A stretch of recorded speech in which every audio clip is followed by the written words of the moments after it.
राजा चंद्रसेन, उनके पास सब कुछ था, धन बल व मान, पर एक चीज की कमी थी, संतान। इस बात से राजा हमेशा उदास रहते थे।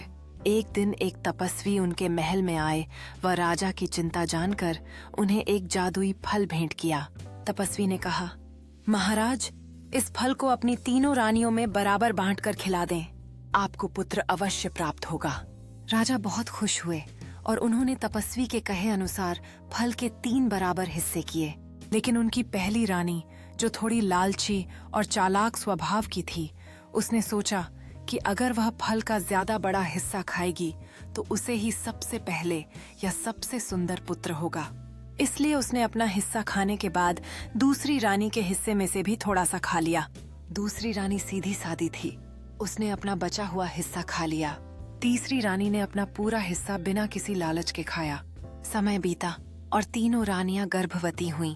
पहली रानी ने एक पुत्र को जन्म दिया जिसके 4 हाथ और 4 पैर थे, जो देखने में असामान्य था। दूसरी रानी ने एक पुत्र को जन्म दिया जिसके सिर्फ 2 हाथ और 2 पैर थे, लेकिन वह बहुत कमजोर और बीमार रहता था। तीसरी रानी ने एक स्वस्थ और सुंदर पुत्र को जन्म दिया।